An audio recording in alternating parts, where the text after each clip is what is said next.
त्यानंतर मोठा वाद झाला, तोडफोड झाली, त्यानंतर गुन्हे सुद्धा दाखल झालेले आहेत. कसं बघायचं? नाही, एक प्रश्न असा आहे की मला वाईट ह्या गोष्टीचं वाटतं एकनाथ शिंदेबद्दल की त्यांच्याच काल कार्यकर्त्यांनी ठरवून दिलं की गद्दार आणि चोर म्हणजे एकनाथ शिंदेच. कारण काल तसं पाहिलं तर कुणाल कामरांनी नाव कोणाचंही घेतलं नव्हतं, मिरची लागायचं काही कारण नव्हतं. पण हे जे कार्यकर्त्यांनी त्यांच्या टोळीने ठरवलं की अरे आपला बॉस गद्दार आहे, आपला बॉस चोर आहे, हे म्हणजे काय आता त्यांच्याबद्दल विचार करायचा मला माहीत नाही. दुसरं म्हणजे एकनाथ शिंदेंचेच एक खासदार त्यांना साप म्हणून सांगतात, सापासारखं फणा काढतील, तुलना सापाबरोबर केली. एवढी नाचक्की मला वाटतं कधी झाली नव्हती याच्या आधी, ती झालेली आहे. पण महत्त्वाची गोष्ट हीच आहे की आज परत एकदा मी प्रश्न विचारेन की ज्या महाराष्ट्रात नागपूरसारखी दंगल घडवण्याचा प्रयत्न झाला, ज्या मुंबईमध्ये आपण पाहतोय काल एका शो जिथे चालतात, वेगळे कॉमेडी शो चालतात, गाण्याचे कार्यक्रम चालतात, तिथे तोडफोड झाली. या महाराष्ट्रात पर्यटक आणि गुंतवणूकदार येतील का हा विचार आपण करणं गरजेचं आहे. जे मी गेले पूर्ण आठवडा बोलत आहे की एकनाथ शिंदे आणि त्यांची डीप स्टेट कुठे ना कुठेतरी मुख्यमंत्र्यांना अंडरमाइन करण्याचा प्रयत्न करते. मग हाऊसमध्ये पण त्यांच्यानंतर बोलून पेटवापेटवीचा विषय असेल किंवा दंगल घडवण्याचा विषय असेल किंवा कुठचे तरी असे भलते असेल ते विषय. आता आपण पहा ना, गेल्या 2 महिन्यातच मोदी साहेबांनी कॉन्सर्ट इकॉनॉमीबद्दल चर्चा केली होती. असे काल स्टेज वगैरे तोडल्यानंतर कॉन्सर्ट इकॉनॉमी आपल्या देशात येणार आहे का? मागच्याच आठवड्यात प्रधानमंत्री मोदी साहेबांनी एका 3 तासाच्या पॉडकास्टमध्ये सांगितलं होतं की लोकशाहीत टीका टिप्पणी ही गरजेची असते, क्रिटिसिझम इज इसेन्शियल. हे त्या विचारांना धरून चालणारे एकनाथ शिंदे आहेत का? आपल्याला आठवत असेल भुजबळ साहेबांवर कारवाई पवार साहेबांनी केली होती जेव्हा अशीच तोडफोड खूप आधी झाली होती. अशी कारवाई मुख्यमंत्री करणार का? कारण मुख्यमंत्री कदाचित प्रयत्न करत असतील की गुंतवणूक महाराष्ट्रात यावी, मुंबईत यावी. मुख्यमंत्री प्रयत्न करत असतील की साधारणपणे पर्यटन आपल्या राज्यात यावं. पण ह्या घटना घडल्यानंतर कोणी आपल्या राज्यात येणार नाही. आणि हा कदाचित एक प्रयत्न असेल एकनाथ शिंदेंचा की फडणवीस साहेब किती अकार्यक्षम आहेत हे भाजपच्या केंद्रीय नेतृत्वाला पटवून देण्यासाठी. देवेंद्र फडणवीस असं म्हणतात की कुणाल कामरानं माफी मागावी, अभिव्यक्ती स्वातंत्र्य म्हणजे स्वैराचार नाही. कोणाची माफी मागावी?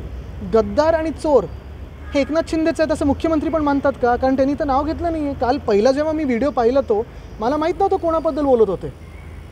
आणि दुसरी गोष्ट म्हणजे ही शिंदेंची जी चिंदी चोर आहेत ते सगळे कोरटकरच्या घरी किंवा सोलापूरकरच्या घरी किंवा कोश्यारी साहेबांच्या घरी आपल्या महापुरुषांचा अपमान केल्यानंतर अशी आंदोलनं करतील का? हाही प्रश्न मनात येतो. बघा कचऱ्याकडे लक्ष नका देऊ. संविधान दाखवलं कुणाल कामरा, त्याचीच भीती भाजपला वाटते. नाही तसंच देवेंद्र फडणवीस असं म्हणतात की राहुल गांधी सुद्धा अशाच प्रकारचं लाल संविधान ते दाखवतात, मात्र संविधान वाचत नाहीत म्हणून हे असं. बघा हे रंगाचे खेळ सगळे भाजपले करत असतात. लाल असेल तुमचं रक्त पण लालच आहे ना. आपल्याला आठवत असेल हीच भाजप आहे जे महाराष्ट्रात शेतकऱ्यांचा मोर्चा मुंबईकडे येत होता तेव्हा त्यांना अर्बन नक्षल आणि माओवादी बोललेले, जे शेतकरी आत्महत्या करत होते, ज्या शेतकऱ्यांची परिस्थिती अजूनही बिकट आहे आणि ज्या शेतकऱ्यांना कर्जमाफी देऊ असं सांगून भाजपने आत्ता फसवलं ह्यांच्याबद्दलच बोलतात. 3 जानेवारीला हा कार्यक्रम 3 जानेवारीला सुरू झाला होता. ते महाराष्ट्राच्या बाहेर पळून गेलेत अशा पद्धतीचा असे अनेक लोक जर अशी परिस्थिती राहिली तर जे कॉन्सर्ट करतील, जे कॉमेडियन्स आहेत किंवा तुम्ही पत्रकार म्हणून पण विषय मांडत असतात, उद्या तुमच्याकडेही असे हमले होतील.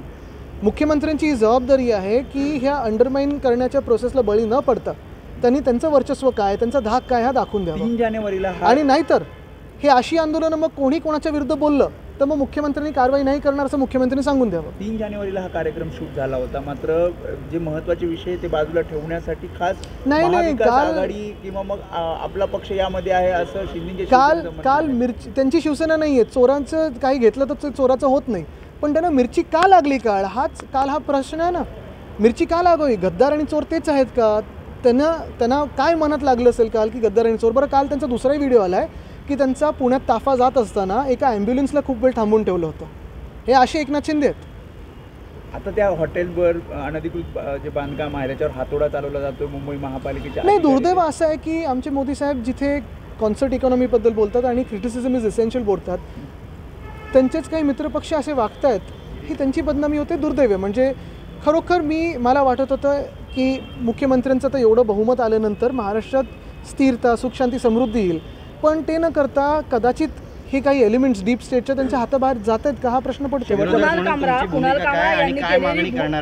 बघा माझी भूमिका स्पष्ट आहे की दोन्ही बाजूनी जर कोणाच्या काही मनाला लागलं असेल तर कारवाई होऊ शकते, पोलिसांची कारवाई होऊ शकते, लीगल कारवाई होऊ शकते.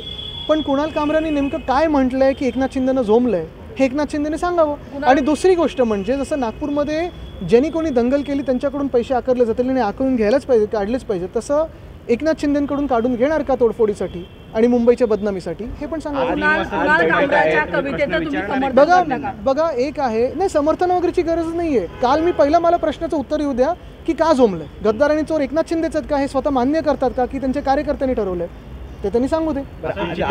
3 वाजता बैठक आहे. महत्त्वाची गोष्ट ही आहे की मी 2 वर्ष सातत्याने जे विषय लावून धरत होतो, रस्त्याचा घोटाळा, हा घोटाळा आहे, घोटाळा आहे, घोटाळा आहेच.